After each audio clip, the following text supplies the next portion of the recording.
сендермен балабай сабағында өте қызықты тақырыпты сендермен бастайтын боламыз. Көңіл күйлерің қалай? Балалар, егер сабаққа дайын болса, бір рет, дайын емес болса, екі рет қол шапалақтайық. Бәрекелді. Бұл қол шапалаққа қарағанда барлығың сабаққа дайынсыңдар, солай ма? Тамаша. Оқушылар олай болса барлығымыз тақтаға назар аударайық. Тақтада нені көруге болады? Бірінші тапсырма бойынша? Бірінші бұлар не болды? Жалпы. Суреттер өте жақсы. Бірінші суреттер. Болды.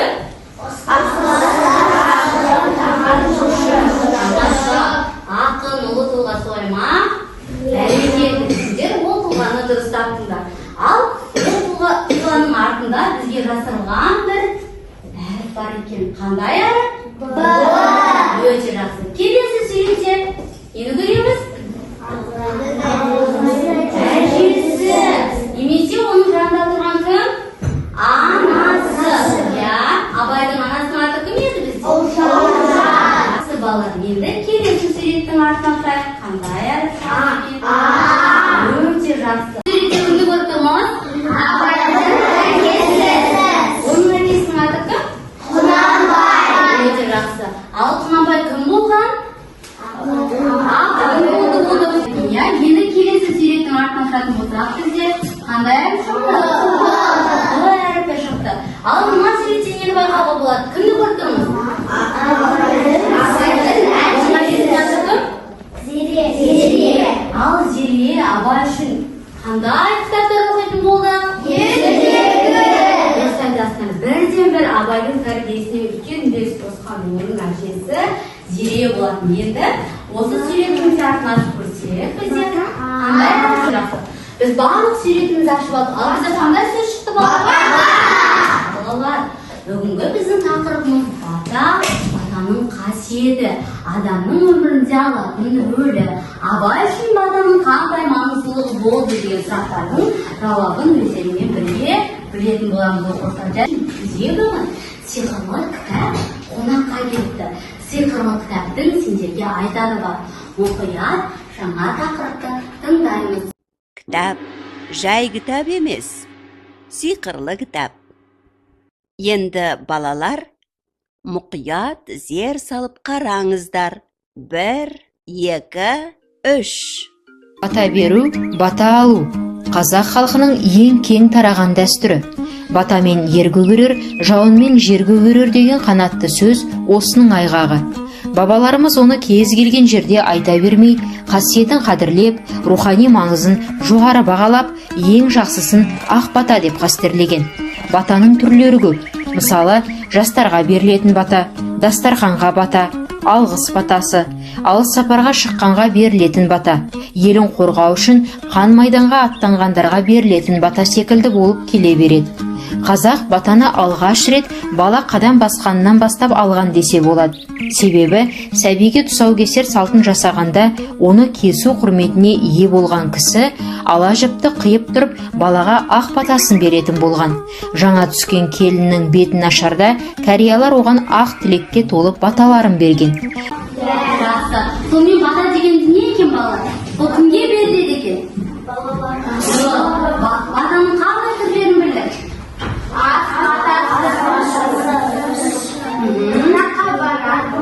Дұрыс айтады балалар. Жалпы бата дегеніміз адамға берілетін ізгі, тілек, жақсы сөз. Қазақтың ұлттық салт дәстүрінің бір түрі. Басқа ұлт өкілдеріне қарағанда бата беру осы біздің қазақтың бұрыннан келе жатқан ұлы дәстүрлерінің бірі. Батаның түрі өте көп екен. Мысалы қарапайым үйдегі ас ішіп болғаннан кейін қайратын ас батасы. Жолға шыққанда жолаушыға беретін жол сапар батасы. Үйге қонақ келсе де дастарханның алдында кішкентай туылған баладан бастап өмірің ұзақ болсын деп балаға бата береді. Ол тайсайдап жүре бастағанда тұсауын кесіп жолың болсын, ешкімнің ала жібін аттама деп бата береді. Солай ма балалар?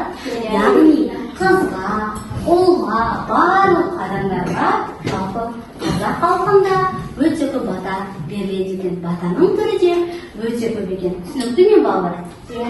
Басқа ұлттарда емес, тек қазақ ұлтында бұрынғы салт дәстүрімізден бастап келе жатқан құндылығымыздың ең ірі байлығы да осы бата екен. Олай болса қазір сабағымызды топқа бөлу арқылы жалғастырамыз. Сендер өздеріңе ұнаған түстен стикер таңдауларыңа болады. Жарай ма? Немесе қандай түсті топтардың бойынша таңдай салыңдар. Мысалы, сендер қандай түсті таңдайсыңдар? Сары немесе қызғылт немесе көк. Қай түсті таңдайсыңдар? Көк таңдайсыңдар. Мен сендерге осы көк түсті жабыстырып кетемін. Иә, жарай ма? Ал көк түсті таңдап қойды. Сіздердің топтарыңыз қандай түсті таңдайсыздар? Өте жақсы, сары түсті таңдадыңыздар, жарайсыздар. Мен осында жабыстырып кетемін. Үшінші топ сіздерге қалғаны енді қызғылт, яғни осы қысқана. Бізде бірінші топ ағыс батасы тобы. Топтарыңыздың атын жаттап алыңыздар. Екінші топ алғыс батасы. Үшінші топ жол сапар батасы тобы болып аталасыздар. Бұл топ сіздерге не үшін керек? Қазір топты тапсырмаларын орындауға кезінде бір ауыздан топты орындаушылар. Түсінікті ме оқушылар? Өте жақсы. Олай болса балаларда батаң менен ел көгерер, жаңбыр менен жер көгерер, батасыз іс қылма деген сияқты мақал мәтелдер бар. Бұл сөздер текке айтылмаған. Бала байдың да кіші кезінде өте үлкен азық сақалдардан бата алған. Аузы дуалы шешен кісілер, соның бірі Жаңқытты шешен. Осы Жаңқытты шешенмен болған әңгімені дәл қазір көрген ретінде сіздермен көріп алсақ. Шешем бірде Құнанбай ауылына қонаққа келеді. Құнанбай бала абай сәлем бере кіреді. Ассалаумағалейкум. Құнанбайдың өзі тапқыр, дүниет шығаратын баласы туралы естіп жүрген. Жаңқытты баланы шақырып қасына отырғызып алғаннан кейін сауал тастайды. Бабам қасында отыр. Сұрағым, дүние неге сүйенеді? Не үмітке сенеді? Көздің көрмесі бола ма? Көз қабағын көрмейді. Сан зарықты түспесі бола ма? Шам жарығы түбіне түспейді. Болат тұсақтың кеспесі бола ма? Болат пышақ өз сабын кеспейді. Абайдың жауабына риза болар. Ет желініп, қымыз ішілген кейін Абай: сізден сұрақ сұрауға болады ма? Дейді тағы да үзілген әңгімені жалғап. Сұрағым, сұрай, депті Жаңқытты шешен. Арзан не, қымбат не, дауыссыз не? Сұрағым, арзан өтірік, қымбат дауыссыз кәрілік емес пе? Деп жауап беріп, артынан Абайға қарап қол жайып бата береді. Болыпты екен ақындығын сығар, маңдайын жазық екен ойлығын сығар, халқының қалаулы азаматы бол, деп бетін сипайды. Балалар, көрдіңдер ме? Жаңқытты шешеннің аузынан дуалы бата алған бала Абай осылайша ары қарай да өзінің ақындығын, данышпан даналығын жалғастыра береді. Абай бірден дана болған жоқ, ол өте ізденімпаз, алғыр, кітап оқудан жалықпайтын сондай бір білім құмар бала болды. Ары қарай осындай тағы бір көрініс барлас ақынның жолымен жалғасты. Ақын Абайдың үйінде бір айдай қонақта болады. Рахмет сіздерге. Саған да рахмет.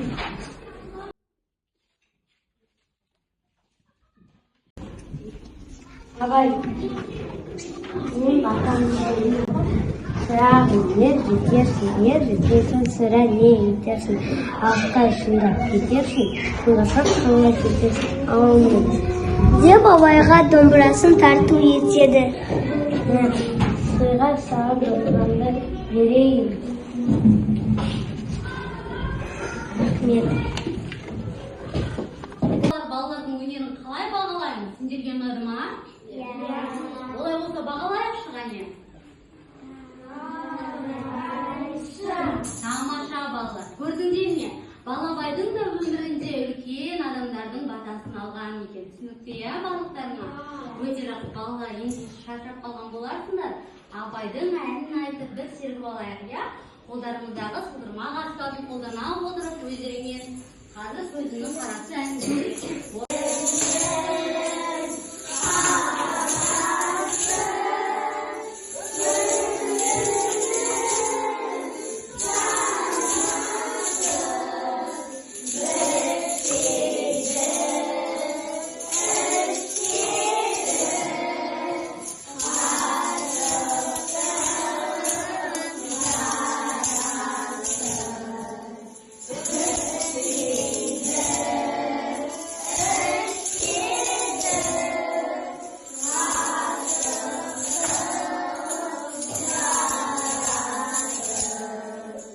ұлттық құндылығымыздың бір түрі.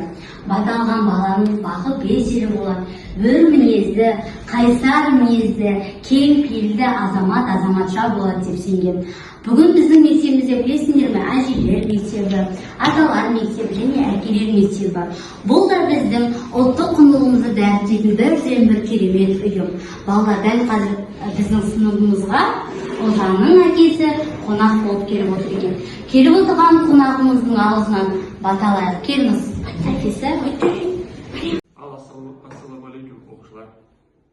Қалдарыңыз қалай? Сабақтарыңыз қалай? Амансыздар ма? Жақсы болды. Бүгін мен сіздің ашық сабағына келіп тұрмын, сол үшін сізге бір бата оқып жіберейін деп. Алақандарды жаямыз. Дастарханы береке берсін, бастарыңызға береке берсін, бастарыңыз адалдық болсын, адалдық берсін, бастарына амандық берсін, денсаулықтарына саулық берсін. Әумин. Балалар, ұлттық құндылыққа не жататынын білеміз бе? Не жатады? Естісе? Ұлттық тағам. Өте жақсы. Ұлттық аспаптар. Иә? Біз ұлттық құндылықтың түрлерін білеміз бе?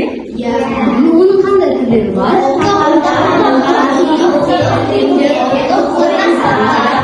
Өте жақсы. Жарайсыңдар балалар. Менің қолымда не бар? Қараңдар? Я, бұл неге жатады? Ұлттық тағамға жатады. Балалар, бұны бізге ананың әкесі арнайы беріп жіберіпті. Сендер осы бауырсақтан дәм татқарың келе ме? Ол үшін сендерге арналған топтық тапсырманы бірінші орындаймыз. Одан соң осы бауырсақтан сендер әрқайсысын дәм тататын боласыңдар. Келістік пе балалар? Дайынсыз ба? Көңіл келері қалай? Жол батасы? Жол. Ат батасы? Балалар, сіздерге топтық тапсырмалар берілді. Бұл топтық тапсырманың аты постер қорғаймыз. Яғни сіздер топ атауларына байланысты мақалдар берілген, сөздер берілген. Сіздер сол сөздердің жалғасын табуларыңыз қажет. Сізге көмекші құрал ретінде суреттермен бірге берілген. Олай болса, бастаймыз. 1 минут уақыт беріледі. Кеттік.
Тамаша.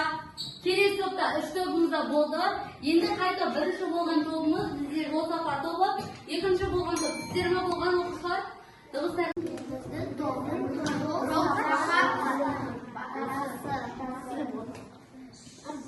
Сіздерге қандай мақал беріліпті? Қандай мақал жалғастырдыңыздар? Жорыққанда уәде еткенімде әжемнің бауырсағынан сіздерге тарту етсем бір данадан алыңыздар. Ендеше отырыңыздар. Келесі топ. Бастайық ендеше. Тобымыздың аты Алғыс батасы тобы. Бірде қарғыс алғызма алғыз ал деген мақалсы. Өте жақсы. Алғысты кімге айтамыз, балалар? Анаға, алғыс әкеге, Тамаша. алғыс елдің бәріне. Өте жақсы, балалар. Жарайды. Сіздерге уәде еткен бауырсақ тарту етейін. Алыңыздар бір-біріңізден.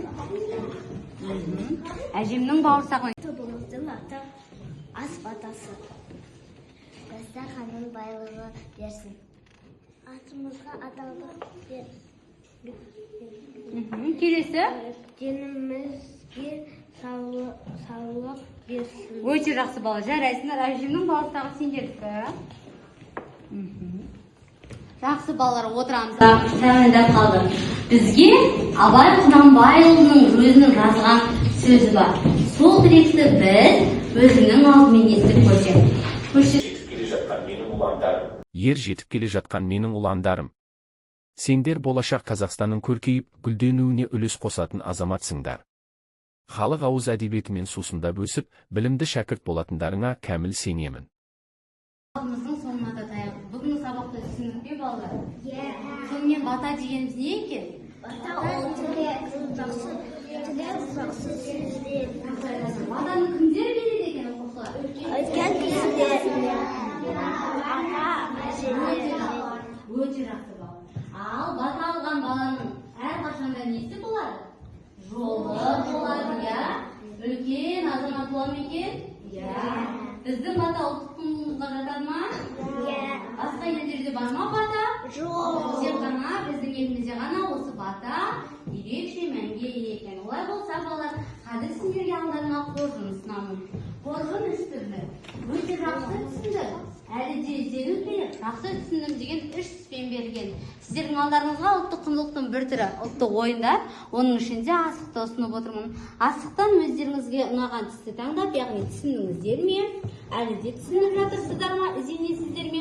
Және жақсы түсіндіңіздер ме? Сол түстің біреуін таңдап, осы қоржынға саласыздар.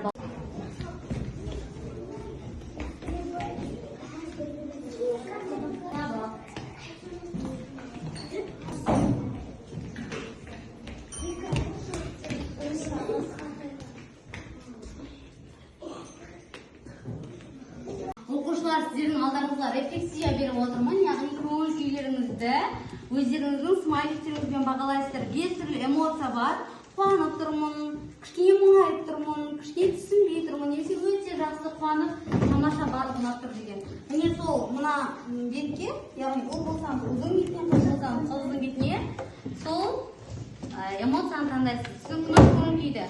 Тамаша, Айсан аға, және қай смайлик таңдап тұрсың? Өте жақсы Мансұрдың таңдаған көңіл күйі, өте жақсы Адина, және Аяла өте жақсы. Сонымен балалар, сіздерге бүгін сабақ ұнады ма? Иә. Біз батаның не екенін білдік пе? Иә. Батаның ұлттық құндылыққа жататынын түсіндік пе? Батаның кімдерге берілетінін білдік пе? Өте жақсы. Енді үйге барған кезде әрқайсы ұлдар ас батасын жаттап жүріңдер. Келесі жолы мен сендерден бата туралы тағы сұрайтын боламын. Түсінікті ме, балалар? Осымен сабақ аяқталды. Сау болыңыздар.